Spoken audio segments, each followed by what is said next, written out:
y tenemos mesa de análisis. Me da mucho gusto recibir esta mañana a Leila Acedo, catedrática y consultora jurídico-social, que ahora en presencial, Leila, Ay, ¿qué por tal? fin se nos hizo. Qué gusto. Bienvenida. Muchas gracias por la invitación. No, y también un placer recibir a Eduardo Urbina Lucero, consultor, que esta mañana también nos acompaña en cabina. También ya habías estado por acá. Bienvenido. Ya, muchas gracias. Un gusto saludarlas. Muy bien, gracias, porque vamos a platicar y habíamos dejado pasar algunos días para poder realizar esta mesa de análisis, para tener como más material, por así decir, de este cambio tan importante que ha vivido, que está viviendo nuestro país, esta transición, lo que se llama también pues el segundo piso de la cuarta transformación y la primera mujer presidenta de México. Quisiera primero escuchar sus impresiones sobre todo este proceso, porque supongo que hay mucho que decir. Leila, empiezo contigo. Muchas gracias. Pues yo todavía estoy en la parte de lo que se denomina como la luna de miel, ¿no? O sea, la verdad yo sí estoy muy expectante, no solo porque es una llegada histórica de la primera mujer, una mujer de izquierda, una mujer que trae un antecedente de lucha, sino porque tuvo un discurso que pues que logró a mi parecer conectar, ¿no? Con este sector que a lo mejor y podría parecer muy lógico, pero en realidad creo que durante la campaña sí costó, que es el público femenino. Y también porque estas dos primeras mañaneras y estos dos primeros días de agenda, que tampoco hemos tenido mucho, digamos, podemos dejar ver algunos destellos de continuidad, pero también de cambio de sello personal, y en donde veo que las mujeres han tenido como un punto digamos, fundamental, ¿no? Por lo menos en estos días, ¿no? Y por lo que veo en la construcción de su agenda pública, ¿no? Con los 100 puntos, también hay temas importantes, relevantes, ¿no?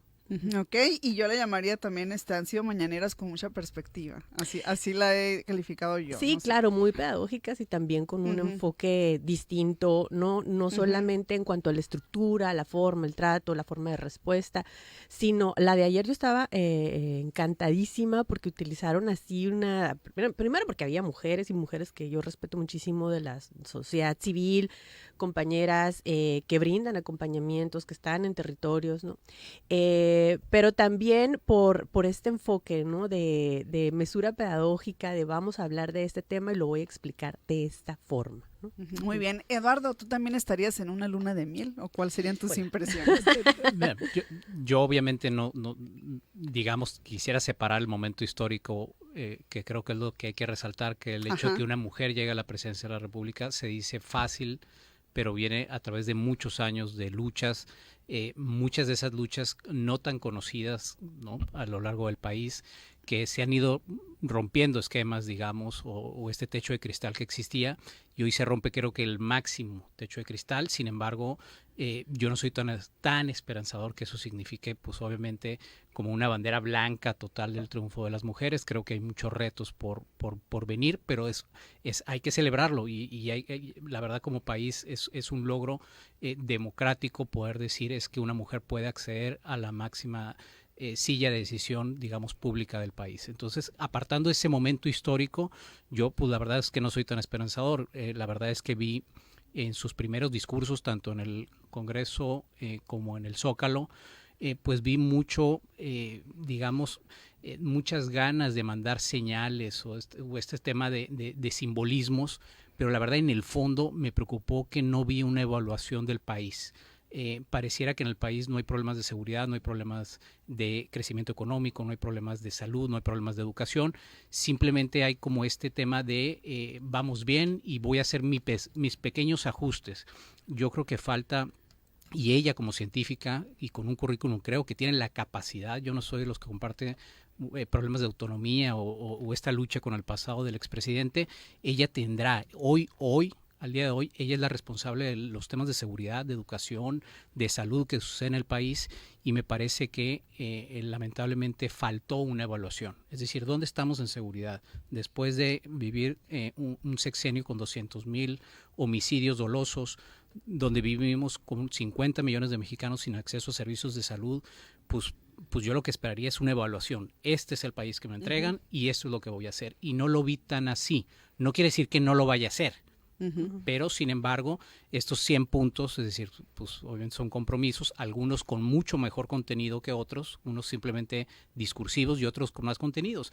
Y sí se ve como una lucecita ahí, por ejemplo, en el tema de las farmacias del bienestar, que me parece que la descentralización, reconocer, sin decir que fue un error el tema de la megafarmacia, descentralizar el tema de las farmacias, pues prácticamente lleva en el subtexto una crítica hacia el sexenio pasado. Sin embargo, yo sí esperaría mucho más activismo que un cambio, digamos, de dinámica en las mañaneras o un cambio de agenda. Y también debo reconocer que el hecho de que haya ido a Acapulco en su primer día en esta crisis del huracán John, pues habla de una presidenta más sensible, más humana de lo que venía haciendo el expresidente, y eso por lo menos manda una señal positiva a los mexicanos. Y yo y antes de pasar con todos los temas, aprovechando esta opinión de Eduardo, yo quisiera preguntarte, Sheila, ¿cómo podríamos Leila, perdón. La Sheila anda en otro lado ahorita. Y Sheila anda en Guaymas ahorita. Sí. Leila, una disculpa. Leila, preguntarte, ¿cómo podríamos ser más justos o justas después de 6 años para evaluar este gobierno? Porque a veces siento y me da la impresión de que las mujeres tenemos un reto enorme cuando se asumen por primera vez escaños de esta naturaleza, y más si estamos hablando de un cargo, como decía Eduardo, tan importante que es la presidencia de la República. Claro, ¿no? Siempre existe este tema de la fiscalización doble hacia las mujeres. Ajá. Siempre se nos exige más, ¿no? Y también por eso luego tendemos a tener más cuestiones de culpa, etcétera, ¿no? Eso ya lo hemos platicado en otras ocasiones. Yo, a diferencia de Eduardo, creo que pedir un diagnóstico hablando de un gobierno de continuidad, creo que incluso sería como a veces obvio, ¿no? Digo, es válido pedirlo, pero a mí me parece que dentro de los 100 puntos que se destaca, que de hecho en el discurso del Congreso emitió solamente 3 propuestas que después desarrolló más ampliamente en las otras 100, pero dentro de las 100, de las 3 en el Congreso hablaba de la ampliación, digamos, de las becas de bienestar a las mujeres de 60 a 64 años de edad. Creo que hablaba sobre la incorporación también de becas de infancias desde kinder, primaria, y la tercera, en donde hizo mucho énfasis, es como tú dices, el tema de las farmacias, y después se desplayó más. Yo creo que claro que hay una conciencia de que ese fue uno de los principales temas pendientes o de las deudas pendientes, tanto así que ella lo señalaba, ¿no? En algunas declaraciones, y decía, no se puede hacer todo en 6 años, obviamente tenemos retos y hay que encaminarlos, pero esto que tú señalabas, ¿no? Que la misma visión que tiene ella, más estructurada, más sistematizada, más de política pública, que creo que sí se dejó ver en estos 100 puntos, a diferencia, y no quiero compararlo con la administración anterior, pero sí hay una notoria diferencia, digamos, ¿no? Sí hay un punto relevante, ¿no? Tan es así que se habla no solamente de las farmacias, sino también un programa de acercamiento a los adultos mayores. ¿Por qué la necesidad de establecer estas farmacias enseguida de los bancos de bienestar? Porque se ha dicho, ¿no? En ciertas estadísticas, que la gente adulta mayor está invirtiendo su recurso de bienestar en el consumo de farmacias, ¿no? En el consumo de medicamentos. Entonces, obviamente ahí estás atacando, ¿no? Una ausencia o una carencia que se está detectando, ¿no? Yo creo que no hubo necesidad necesariamente de decir, esto es lo que estamos haciendo, ¿no? Donde falta meterle, porque ahí está discursivamente hablando, ¿no? Entonces, claro, no, a lo mejor no todo el mundo tiene el acceso a poder cachar este tipo de cosas, pero me parece que sí se solventa. Vamos a regresar con el comentario de Eduardo. Son las 8 de la mañana con 13 minutos. Nos acompañan Leila Cedo y Eduardo Urbina aquí en cabina en esta interesante mesa de análisis. Volvemos. De regreso esta mañana en Sonora Noticias AM 8 con 16 minutos. Seguimos acá en mesa de análisis con Leila Cedo y con Eduardo Urbina. Estamos platicando y estábamos recolectando y escuchando las primeras impresiones, este panorama general. Nos quedaba por ahí pendiente la opinión. Yo hacía previamente la pregunta de cómo ser justos y justas para poder evaluar un sexenio, y el primer sexenio además de una mujer al frente de nuestro país, ¿no? Bueno, lo importante es, obviamente lleva 3 días, ¿no? Claro. Apenas va empezando, es muy corto para evaluarlo, lo tienes que evaluar base a los discursos o lo que ha hecho o la agenda que ha tenido. Me gusta el hecho, por ejemplo, ayer que haya presentado reformas constitucionales ya en materia, independientemente que había reformas constitucionales que están en el aire todavía en el debate público.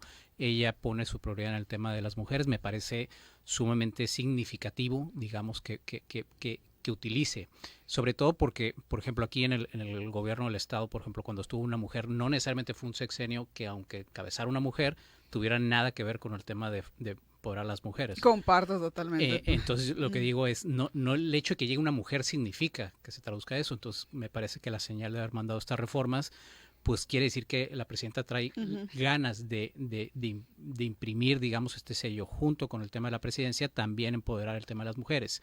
Sin embargo, reafirmo, sí creo que una evaluación, si tú no evalúas de dónde partes, es muy difícil que logres ser eficiente.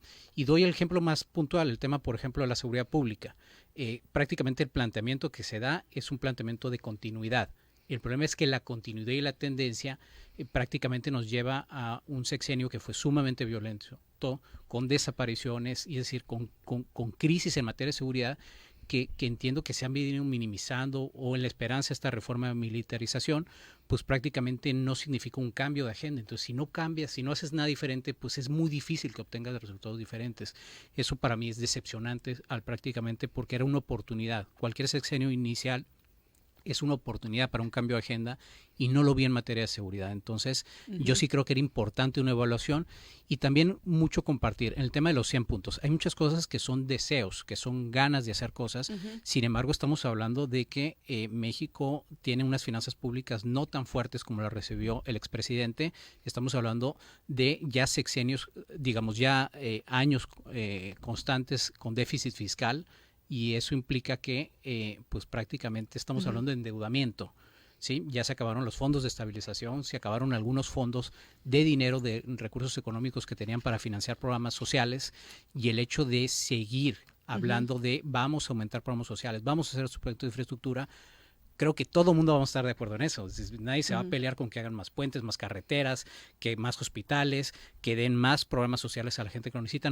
Todo el mundo vamos a estar de acuerdo. El tema es que le demos viabilidad en el tiempo financiera, porque pues el recurso es limitado, y creo que eso es muy importante escuchar. Y yo ayer, por ejemplo, no escuché nada referente, en estos días no escuché una referente a una reforma fiscal que nos vea con claridad el tema de cómo van a obtener los recursos. Ahora, me gustaría detenerme en el tema de seguridad, justamente porque se habló de un plan o de un proyecto, por lo menos para los primeros 100 días, que me parece que van a ser importantes, y la atención inmediata a 10 ciudades del país que serían además catalogadas como las más violentas. Entre estas ciudades está una de Sonora, que sería Cajeme, y a mí me parece importante porque también se habla incluso de la atención, y no sé si llamarle lucha o no contra cárteles de la droga, pero bueno, el tema es muy amplio y tiene muchas aristas. Leila, ¿qué rescatarías de concretamente el tema de seguridad? A mí, evidentemente, y lo he dicho en otros espacios, dentro de las grandes ausencias, ¿no? Estuvo el tema de personas desaparecidas, que es un tema que queda pendiente, ¿no? En la agenda anterior. Estos 4 ejes que señala en seguridad, que asocia con el tema también de justicia, hay uno en el cual hace muchísimo énfasis, ¿no? Y que creo que ella quiere rescatar misma política que se utilizó también en la Ciudad de México, que es el eje de innovación, investigación y tecnología, algo así lo definió, ¿no? Y esto lo utiliza como una medida, digamos, de prevención para bajar delitos de alto impacto, ¿no? Sin embargo, creo que también se debe, ¿no? de apuntalar, digamos, a otro tipo de esquemas de prevención, de políticas de prevención, ¿no? Más en específico. Ahora, creo que no le estamos dando el suficientemente peso, o a lo mejor no lo logró conectar ahí, pero a diferencia del sexenio anterior, creo que se le da muchísimo más énfasis a esta cuestión del deporte y la cultura. Esto que habla de la posibilidad de los horarios extendidos en las escuelas, ella no lo define propiamente como un programa de prevención, pero es un programa de prevención en sí, ¿no? O sea, ¿qué pasa con nuestros hijos, con nuestras hijas, cuando tenemos que ser más productivos? ¿no? ¿Quién se hace cargo? Y eso lo hemos platicado en nuestra sección, sí. ¿no? Entonces, yo cuando caché hecho dije, ¿eso por qué no lo metió dentro del esquema de política de prevención en la cual no se menciona efectivamente, ¿no? Pero creo que estas formas de hilvanarlo podrían acentuar y dejar más firme que sí hay una estrategia distinta, ¿no? Y que hay una posibilidad de meterle, digamos, más a ese tema. Ajá. De hecho, ahorita que hablabas, Leila, sobre los 4 ejes, está la atención a las causas de la violencia, uso de inteligencia e investigación, que era parte de lo que decías, fortalecer la Guardia Nacional, fortalecer a la Guardia Nacional y garantizar la coordinación entre autoridades de los 3 niveles de gobierno. ¿Haría falta alguno por ahí, Eduardo? ¿Algún eje que se pudiera agregar a estos? Mira, obviamente decir 100 compromisos es muy acotado, aunque parecen muchos, la verdad es que pues, requieren un mayor desglose. ¿A qué se refieren? ¿Cómo es fortalecer la Guardia Nacional? ¿Cuáles son, digamos, las acciones que van a desglosar esa actividad? Entonces yo, más que meterme en eso, yo lo que quería es otra vez regresar al tema de la evaluación. Y tomo el ejemplo que leí sobre el tema de la extensión de los horarios, que me parece extraordinario. Es uno de los grandes problemas de México, que nuestros hijos van muy poco tiempo respecto a otros países de la OCDE, por ejemplo, a la escuela. Y el problema es, otra vez, tiene una arista financiera, es decir, ¿cómo vas a financiar esas horas extra con el tema de los pagos de los maestros, el uso de las escuelas? Pero va mucho más allá. El sexenio que acaba de acabar es el primer sexenio durante muchos sexenios, prácticamente desde que se lleva estadística, que hubo una baja en la matrícula de escuela básica. ¿Sí? Inclusive en bachillerato, con estas becas que daban a la escuela media superior, bajó la matrícula, ¿no? Es decir, baja la cantidad de estudiantes, la cantidad de niños, niñas y adolescentes que están en nuestras escuelas. Entonces les quieres extender el horario, pero no estás viendo, no estás evaluando que los niños están dejando de ir a la escuela, están abandonando, está aumentando los índices de deserción escolar, pues prácticamente estás diciendo son como deseos, es decir, les voy a dar más hora, aunque los niños que se van a la delincuencia son estos niños que lamentablemente se están quedando por muchas cuestiones de fenómenos sociales como son desapariciones, como son el aumento de los homicidios dolosos, y prácticamente vivimos una crisis en términos de orfandad, la verdad, y eso implica que el crimen organizado está digamos, ganando esta batalla a los jóvenes, a los niños, para acercarlos al crimen organizado. Y creo que esto requiere una mucho mayor autocrítica que simplemente decir voy a fortalecer la Guardia Nacional. La Guardia Nacional está ahí, creo que hay que hablar de eso, hay que hablar también de afrontar. Yo no he visto una declaración de la presidenta fuerte y contundente dando esa prioridad de que en su primer día de gobierno unos militares cometen el acto de asesinar a unos migrantes, cuando la verdad es que debería ser un tema de condena. Inclusive como histórico de izquierda ella, hubiera sido el tema primordial en la agenda, ¿no? Y el ocultarlo a través de muchas agendas creo que es parte de ser gobierno, pues, ¿no? Y el hecho de que una persona cuando llega al gobierno empiece a cambiar sus ideales y empiece a moldear, creo que afecta. Yo siempre voy a ser un esperanzador que cada sexenio será abrir una nueva oportunidad para abrir una nueva agenda, y creo que ella tendrá que demostrar, ¿sí? Independientemente que estoy completamente de acuerdo con el tema de la doble fiscalización, pero ya como presidenta responsable de este país, creo que tendrá que demostrar que verdaderamente se va a meter a cambiar las cosas, por ejemplo, en materia de seguridad. Muy bien, Leila, no sé si querías agregar algo ahí ya. Ay, para es que ya tantas cosas, pero voy a decir esto del evento desafortunado, ¿no? Incidente en Chiapas. Pues ayer en la mañanera, ya vi que no viste la mañanera porque ayer lo dijo, ¿no? Y de hecho a mí me sorprendió porque yo dije, va a evadir, ¿no? Va a dar vueltas, y todo lo contrario, o sea, dijo, sí, pasó esto, ¿no?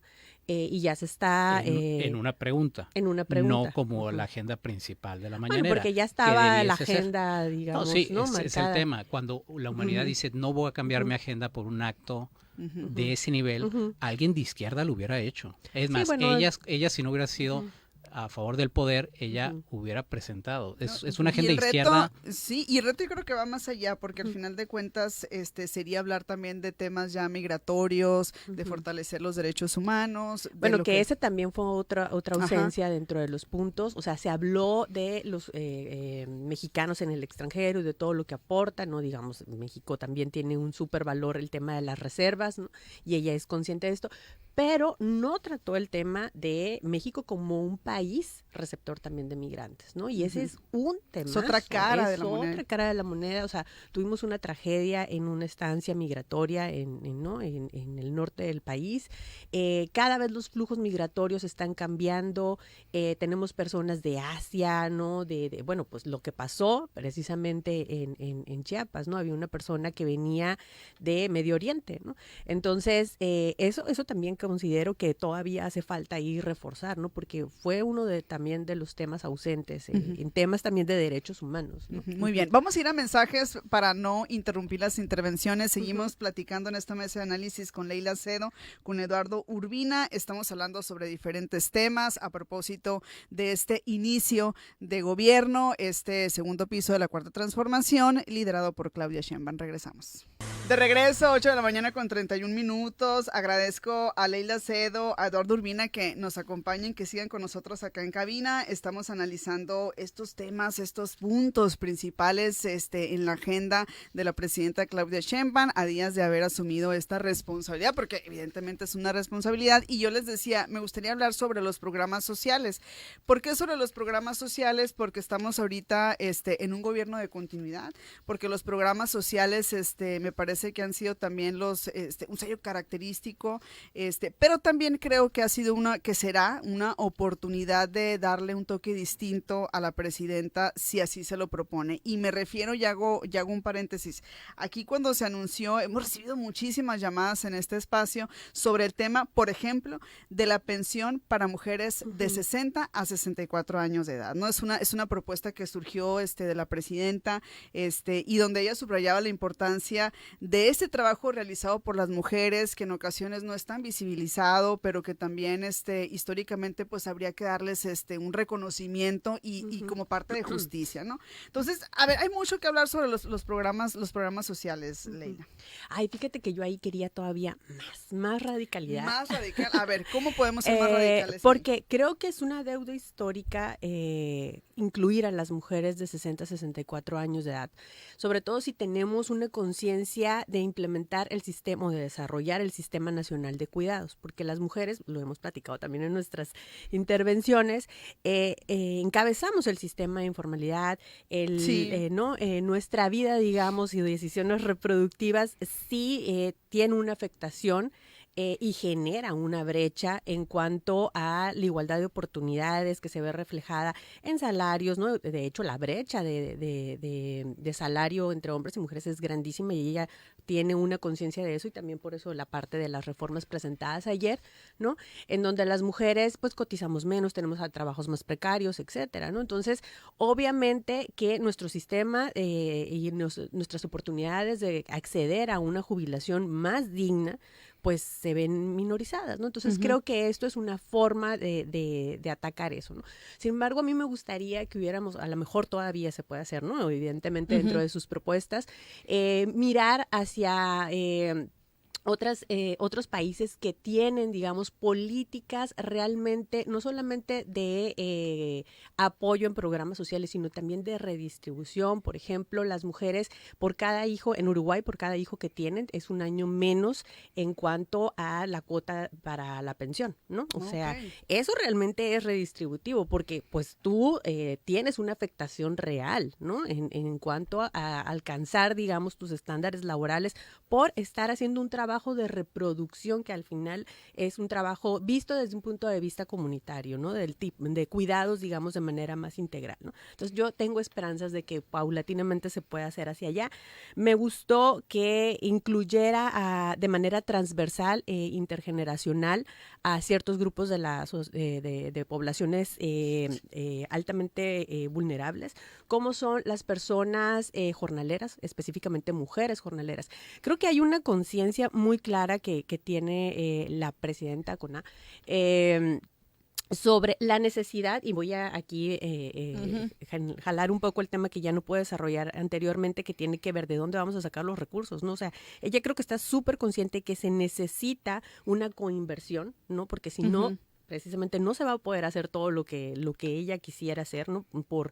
por esta limitación que tenemos en el tema económico. Tenemos 3 años de inflación, ¿no? Una inflación, digamos, mundial que también afecta a México y que creo que lo tiene muy consciente, ¿no? Sin embargo, a diferencia de otros modelos económicos en donde se ha priorizado esto, creo que tiene esta conciencia de no dejar de lado, ¿no?, el apoyo que se tiene que dar a grupos vulnerables. Tan es así que voltea a estos grupos precarizados como jornaleras, como las personas que trabajan en maquila, aunque el tema de la maquila en el norte pues ha disminuido, pero tiene la necesidad de generar infraestructura, por ejemplo, para los cuidados, que eso es algo que se descuidó en el modelo neoliberal, ¿no? Se despoja completamente a la clase trabajadora, que impacta principalmente a las mujeres en el tema de los cuidados. Cuando tú, Eduardo, decía, bueno, estamos dejando ahí los hijos, hijas al crimen organizado, yo también coincido con eso, ¿no? Pero por eso digo que todavía falta tejer fino en políticas de prevención, porque ¿cómo le haces para prevenir? Bueno, pues doy becas para que no tengan una necesidad, una carencia, pero aparte te extiendo el horario no con temas de más matemáticas, más química, no, sino con temas lúdicos, ¿no? Como el deporte, como los cuidados, entonces, como la cultura, y creo que si se hace bien eso, creo que podemos, digamos, a dar un brinquito más en lo que es el sistema de bienestar para las primeras infancias, ¿no? Ok, muy interesante esto. Eduardo, ¿qué podría hacerse, como dice Leila, para tejer así como más fino todavía el tema de los programas sociales? Evaluar. El Coneval lo hace perfectamente y podemos tener una evaluación. Ojalá que no le quiten la autonomía, ojalá que lo fortalezcan, porque lo que tú evalúas lo puedes mejorar.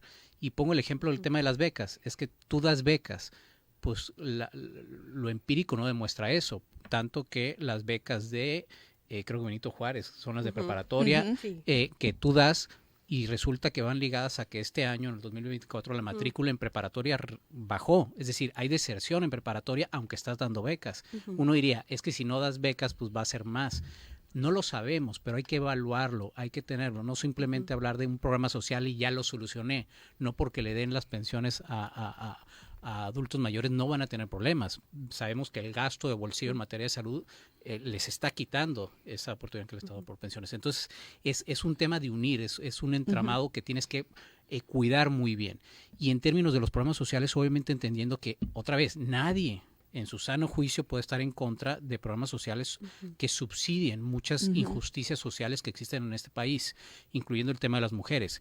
Pero sí creo que pueden ser mucho más eficientes, como lo comentaba, y yo voy mucho más allá, por ejemplo, el tema de Uruguay, pero hay países europeos que prácticamente subsidian el tema de la maternidad, es decir, la mujer trabajadora que tiene hijos, ¿no? Los primeros 2 años, 3 años, toma decisiones en términos de ser financiado por parte del Estado, es decir, se financia ese momento para que, pues en este tema laboral no tenga ninguna repercusión y las empresas puedan, digamos, en este, digamos, sentido que existe, que todos sabemos que existe, que es obviamente el tema de la mujer discriminada en el sistema laboral en muchos factores, ¿no? Y se podría analizar a detalle ese tema. Sin embargo, yo lo que digo es, estos programas sociales hay que fortalecerlos, pero darle viabilidad financiera.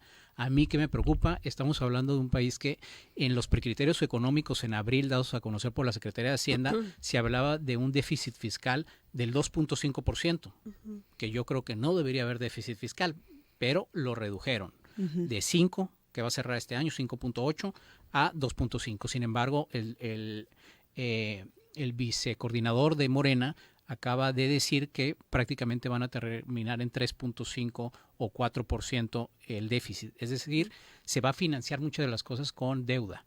Y eso implica que tarde o temprano eso va a llegar a un tope. Entonces, si tú le estás dando programas sociales y estás asegurando derechos, que eso me parece que es un enfoque vital entender, no estás dando un programa social, estás dando un derecho otorgado a través de la Constitución, ese derecho tiene que estar respaldado por finanzas públicas sanas. Entonces sí creo que hay que hablar con mucha seriedad en términos de cómo se va a hacer para financiar y darle sostenibilidad tanto a los programas de infraestructura como a los programas sociales. Y creo que hay que ser muy sinceros con la gente, que decir, es qué bueno que están dando estos derechos, estos programas sociales. Sin embargo, hay una contraparte, que es el darle sostenibilidad a través del tiempo para que estemos hablando en 10, 15, 20 años, 25 años, fortalecer esos programas y no lamentablemente cortarlos a través del tiempo, como pasa inclusive con las pensiones en algunos estados. Claro. Algunos sistemas de pensiones estatales han tronado y ha habido Francia, repercusión contra los pensionados, que es dinero de ellos. Aquí estamos hablando que es un dinero de las finanzas públicas que tiene un límite. Por eso hablaba ahorita de la responsabilidad que conlleva, ¿no? Todo esto. Vamos a ir a nuestros mensajes. Son las 8 de la mañana con 40 minutos. Se nos ha ido rapidísimo. Vamos a regresar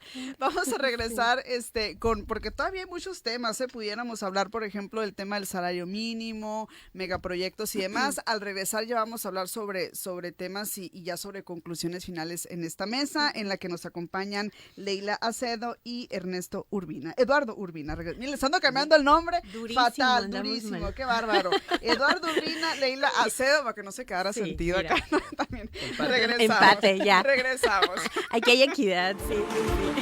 De regreso, 8 de la mañana con 43 minutos. Continuamos en esta mesa de análisis en la que prometo no cambiarles los nombres. Leila Acedo, Eduardo Urbina esta mañana. Así son las cosas, hablando sobre temas importantes, temas en la agenda y sobre todo temas a propósito pues de este nuevo gobierno federal pues que estamos iniciando. Ya para cerrar, me gustaría dejar a mí la libertad de que ustedes hablasen o pusieran sobre la mesa algún tema en particular que se nos haya ido. La verdad es que no nos alcanza el tiempo las mesas de análisis. Si fuesen de 3 horas diríamos lo mismo, que no nos alcanza el tiempo. Y eso que llevamos 3 días de gobierno, imagínate, no, hombre. ¿Qué va a pasar en unos meses, no? Sí. Pero a ver, ahí sí quisiera que ustedes pusieran sobre la mesa. Habíamos dejado pendiente, por ejemplo, salario mínimo, megaproyectos, economía, percepción de México en el extranjero y muchos temas que a lo mejor no están aquí, pues, pero que ustedes los podrían poner sobre la mesa.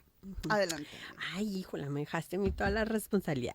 Pero bueno, creo que nada más para acotar el tema esto de la cuestión fiscal, yo creo que hay una conciencia, ¿no? de esta situación en el gobierno, aunque no se presente propiamente una evaluación, también hay instancias encargadas, ¿no? Ya seremos los analistas ahora que somos consultores de hacer este tipo de revisión y de comparación, de puntos de comparación. Y yo veo como muy buena señal, ayer se anunciaron como una serie de cambios, digamos, para el tema con el SAT, referente al SAT.